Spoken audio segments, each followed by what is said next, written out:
On this edition of Independent Sources, Immigrant Healthcare Fight, the effort to get benefits for the city's undocumented immigrants.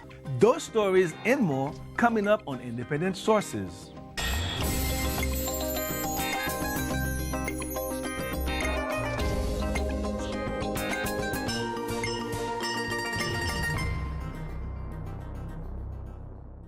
Welcome to Independent Sources, bringing you news from New York's ethnic and immigrant communities. I'm Gary Pierre.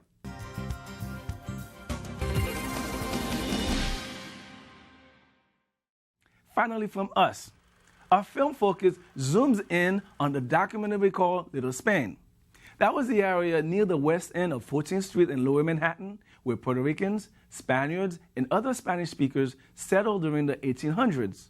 The area has been called the first attempt of a successful Hispanic immigration process to the United States. Abby Ishola spoke to the film's director, Artur Balder. We'll start by watching a clip of your film, Little Spain. Arthur, in your documentary, you explained that Little Spain was located in Lower Manhattan from the 1800s until its decline in the 1980s. What was the area like? Well, what happens is that there are a couple of mass migration from Spain.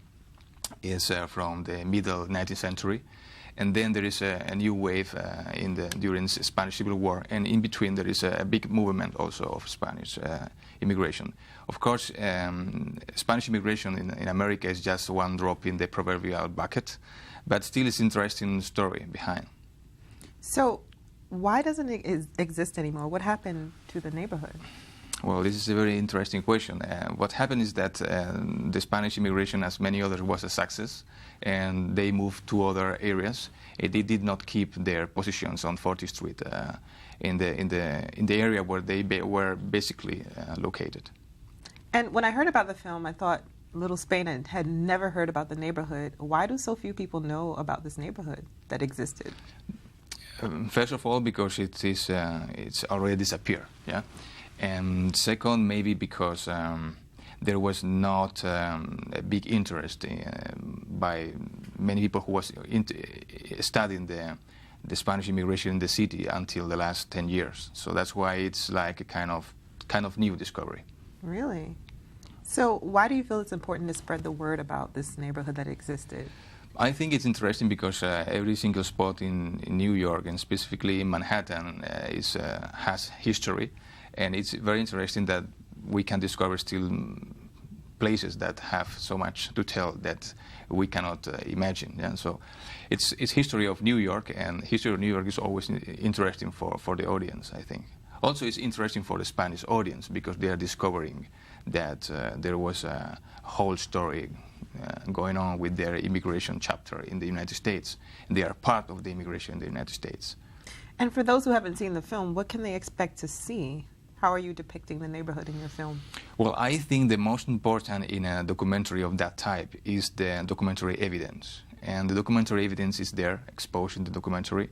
The film is based on maybe like three important points. One is the old pictures that were taken beginning of the 20th century until the 70s. Those pictures are the most strong evidence that Little Spain was there, that Little Spain has had a street festival as Little Italy had, which was called Santiago Apostol, because that was the patron of many Spanish immigrants who came from Galicia. And I think that's probably the basis of the documentary. The second point is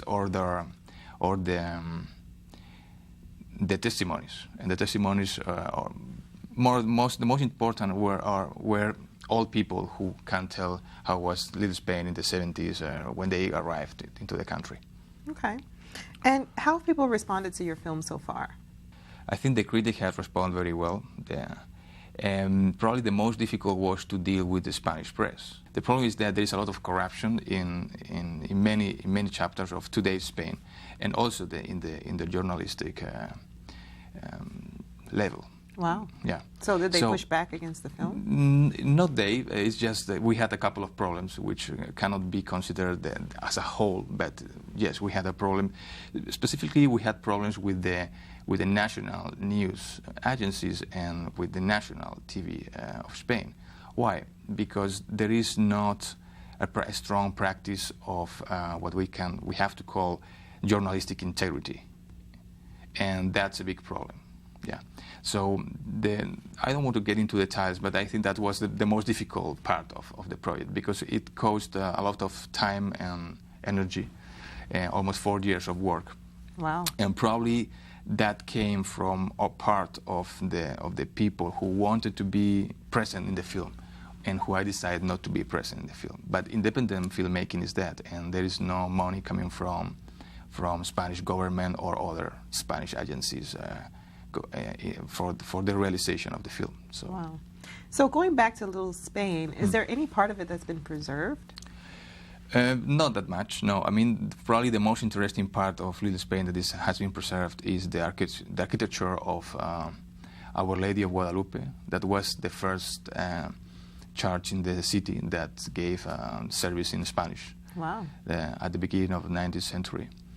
No, at the beginning of 20th century. And so that's probably the most interesting part that remains there. It still is closed because it was translated into 1 block away to another parish called Our Lady of Guadalupe at Saint Bernard, which was originally Irish origin temple. Okay. So what's next for the film? Yes, we have a couple of film festivals, especially one in Spain. I cannot say which one because they have their own tempos, but I think it will be very interesting because it will be the moment where the Spanish audience will be able to evaluate there in their own country the film. Okay. Thank you so much, Arthur, for being on the show. Thank you. Thank you so much. That's our show this week. Thanks for staying tuned. Till next time, be independent-minded.